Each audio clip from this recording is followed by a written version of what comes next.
À la fin du sommet, ne ratez pas la vidéo « Les meilleurs outils pour se former ».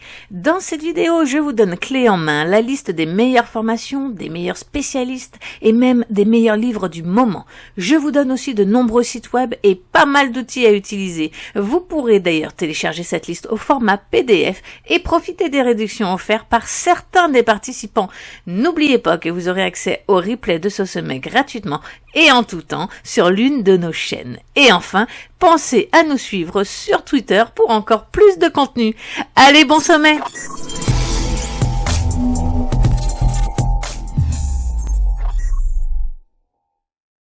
Le métavers va avoir un impact profond et irréversible sur nos vies.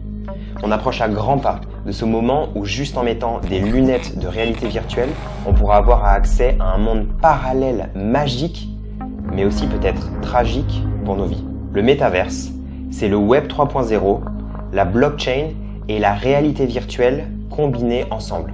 Dans ce monde, les crypto-monnaies remplaceront l'argent, les NFT remplaceront les objets et les organisations décentralisées remplaceront les entreprises telles qu'on les connaît aujourd'hui.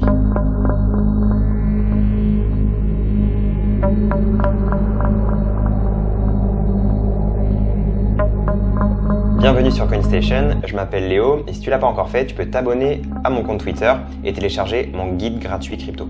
Sache que je ne suis pas conseiller financier, donc tout ce que je vais dire dans cette vidéo, c'est à but purement éducatif. Pour définir un peu ce qu'est un métaverse, ou métavers en français, c'est un univers 3D virtuel qui réunit ses participants dans tous les aspects de la vie. Donc ça peut être aussi bien au travail que dans les loisirs, que dans les relations sociales. En gros, le métavers a commencé le jour où Internet est né. Et le métavers, c'est qu'une itération en fait, un développement d'Internet, l'Internet du futur. Et le métavers existe grâce à 3 technologies, qui sont la réalité virtuelle, ou aussi la réalité augmentée, la blockchain et le Web 3.0. Le métavers, en fait, voilà, c'est un espace virtuel en 3D qui permettra à tous ses participants de jouer, de socialiser, de travailler ensemble virtuellement. Et dans cet univers, les entreprises seront des organisations décentralisées qu'on appelle aussi DAO. Et c'est elles, du coup, qui vont payer les utilisateurs en crypto-monnaie. Et du coup, ces utilisateurs, grâce à leur crypto-monnaie, vont pouvoir acheter des NFT. Et du coup, les NFT, ça peut très bien être un chapeau, un pull, ou bien une maison ou une parcelle de terrain. Aujourd'hui, le métavers, ça n'existe pas encore réellement. Mais en fait, pour un peu percevoir à quoi ça va ressembler, le mieux, c'est de regarder ce qui se fait aujourd'hui dans les jeux vidéo. Donc là, je vais te passer un petit extrait de Fortnite. En fait, c'est un concert de Travis Scott, donc le rappeur américain. Et il a réuni plus de 12,3 millions de joueurs qui ont participé à son concert virtuel. Donc voilà, les images, c'est incroyable. Donc en fait, tu peux avoir ton personnage, comme quand tu joues normalement dans Fortnite. Mais en fait, tu as un concert exclusif qui a été créé par Travis Scott, qui du coup est disponible uniquement aux joueurs de ce jeu. Et plus récemment, il y a aussi Ariana Grande, donc voilà, chanteuse super connue américaine, qui a aussi fait un concert dans Fortnite. Il faut aussi savoir que les crypto-monnaies, c'est pas quelque chose d'obligatoire pour les métaverses.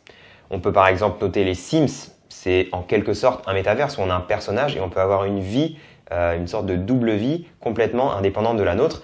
Et pourtant, les tokens du jeu ne sont pas des crypto-monnaies. Mais les crypto-monnaies s'intègrent vraiment parfaitement au métavers.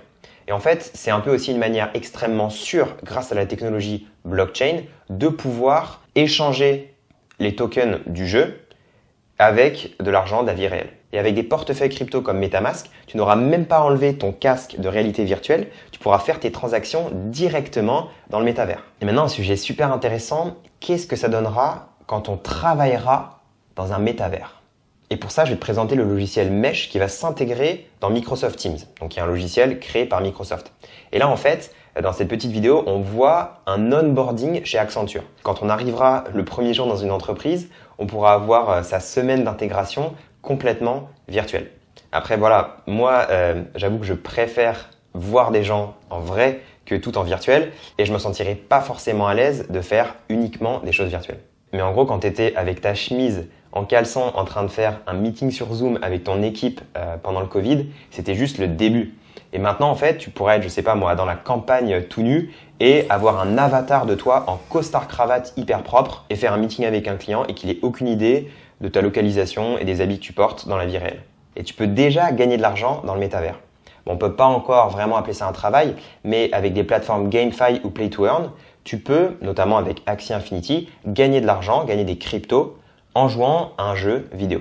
En gros, l'idée du métavers, c'est un peu comme un Axie Infinity, mais avec des lunettes de réalité virtuelle où tes actions, en fait, pourront soit te donner de l'argent, soit tu pourras aussi dépenser de l'argent dans cet univers. En fait, le métavers, ça va combiner l'économie, l'identité numérique, la gouvernance et plein d'autres applications. Et maintenant, je vais te parler de Decentraland, qui est pour moi ce qui symbolise vraiment l'avenir du métaverse dans les jeux crypto. La crypto-monnaie de Decentraland s'appelle Mana. Et en fait, dans le jeu, tu as deux types de NFT. Des NFT comme par exemple un bonnet, des tongs, un manteau, qui sont sur la blockchain Polygon. Si tu te souviens pas de ce que c'est que la blockchain Polygon, tu peux aller voir ma vidéo là-dessus. Et les NFT qui valent vraiment très cher, notamment les parcelles de terrain, sont sur la blockchain Ethereum. Et maintenant, on va aller faire un tour dans ce jeu pour voir à quoi ça ressemble. Donc là, je vais me connecter avec mon wallet MetaMask. Et donc là, voilà mon perso. Et on va aller entrer dans le monde de Decentraland. Donc là, en fait, on est tous avec des vrais joueurs. C'est un monde de type sandbox. Donc ça veut dire qu'il n'y a pas forcément de but précis dans ce jeu. C'est un peu comme un Grand Theft Auto, un GTA. On peut vraiment se balader et faire énormément de choses. Et en fait, ce qui est magique, c'est que les joueurs peuvent aussi créer des choses à l'intérieur du jeu. Et du coup, pour acheter des choses, donc on a tout ce genre d'accessoires qui sont donc disponibles sur la blockchain Polygon. Et on a des territoires, donc des parcelles en fait, qui sont disponibles sur la blockchain Ethereum. Donc là, par exemple, on peut cliquer sur celle-ci. Donc celle-ci, c'est la parcelle qui se situe juste ici. Et du coup, aujourd'hui, elle vaut 40 000 mana. Et du coup, les marques s'y intéressent énormément. Et cet été, donc en juillet 2021, Coca-Cola a lancé une veste dans Decentraland, du coup, pour les utilisateurs. C'est un moyen d'atteindre des populations beaucoup plus jeunes qui vont jouer dans des métavers et d'avoir en fait une image de marque dans les métavers. Et maintenant, on va voir comment la crypto-monnaie s'intègre dans le métavers. On va voir 6 points différents. Le premier, c'est la preuve numérique de propriété. En fait, la blockchain, ça nous permet de prouver que l'on possède quelque chose de manière infalsifiable. Un portefeuille ou un wallet comme MetaMask, c'est un des outils les plus sûrs pour prouver une identité numérique ou établir une preuve de propriété. Le deuxième point, c'est le fait de pouvoir collecter des objets numériques. Avant, en fait, quand on avait une image, on va dire elle était sur Google Images et tout le monde pouvait la télécharger, la posséder en quelque sorte, sans qu'il n'y ait vraiment d'authenticité digitale. Et aujourd'hui, grâce au NFT, on sait qu'une œuvre digitale est 100% unique. Donc une œuvre digitale, ça peut être musique, photo, vidéo, un fichier en quelque sorte. Donc il est 100% unique et il ne peut pas être contrefait.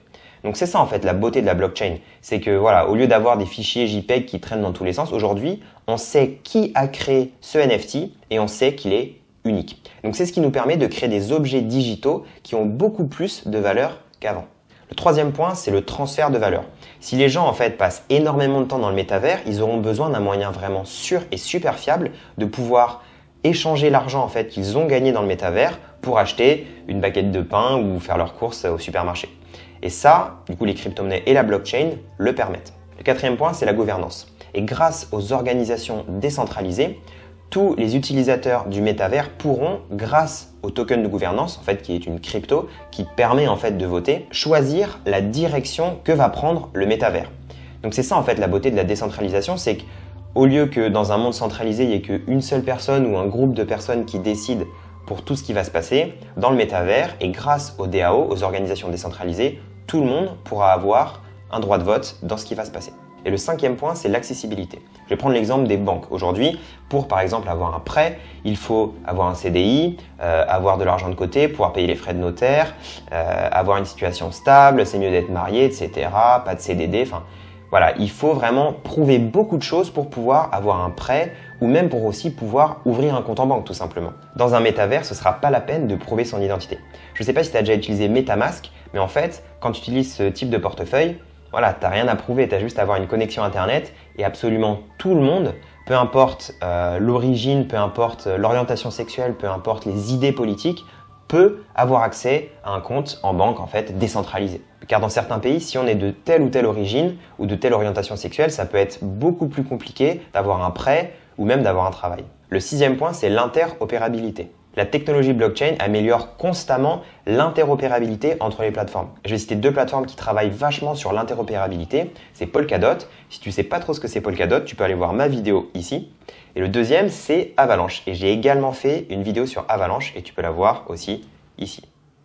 Un métavers devra pouvoir connecter plusieurs projets entre eux pour que tout le monde ait accès à l'intégralité du métavers. Et bien sûr aussi Ethereum qui est la base du Web 3.0 et qui est interopérable avec énormément de blockchains. Je ne sais pas si tu t'intéresses au futur de l'humanité, mais moi je m'y intéresse beaucoup. Et j'ai lu il n'y a pas longtemps un livre de Michio Kaku, le titre est ici. Et en fait, ça parle de l'immortalité. Finalement, l'humain, il se bat contre sa propre mortalité depuis la nuit des temps.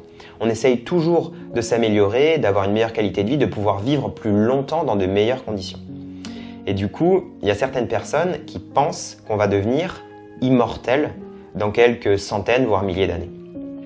Et pour devenir immortel, donc là, bon, voilà, c'est un peu de la science-fiction, on a deux chemins différents possibles. Le premier, c'est d'arrêter le vieillissement cellulaire et finalement que nos corps ne vieillissent plus et voilà, qu'on devienne immortel finalement physiquement. Et il y a un deuxième chemin, et c'est là un petit peu qu'on voit que le métavers nous oriente vers ce chemin, c'est finalement que notre esprit soit immortel. Et si on regarde ce que c'est qu'un métavers, finalement, c'est notre esprit dans un monde parallèle. Notre corps n'y est pas présent. Donc pour moi, les métavers, c'est une première forme des prédictions des scientifiques sur la manière dont on peut potentiellement devenir immortel. Ce serait finalement de vivre dans cet univers parallèle et que uniquement notre esprit survive dans cet univers une fois que notre corps finalement n'existe plus. En conclusion, pour moi, les métavers, c'est un truc complètement incroyable. C'est la science-fiction qui devient réalité. On n'y est pas encore, mais on s'en rapproche à grands pas. L'entreprise Facebook s'appelle maintenant Meta et du coup, c'est une envie forte pour eux dans les 10 prochaines années d'être un des premiers acteurs dans la création du métaverse. Personnellement, j'aime énormément passer du temps dans le monde physique avec mes amis dehors dans la forêt à faire du sport et ça me paraît inconcevable de passer la majorité de mon temps dans un espace virtuel. Après, pour s'amuser, ça peut peut-être être sympa d'y passer quelques heures toutes les semaines, mais je pense que c'est quand même super important de bien rester ancré dans le monde réel. Voilà, dis-moi si tu as apprécié la vidéo, dis-moi ce que toi tu penses du métaverse, est-ce que tu penses que c'est le futur, est-ce que tu penses que c'est horrible, est-ce que tu penses que ça va être génial? Bon, enfin voilà, dis-moi en commentaire et merci d'avoir regardé cette vidéo.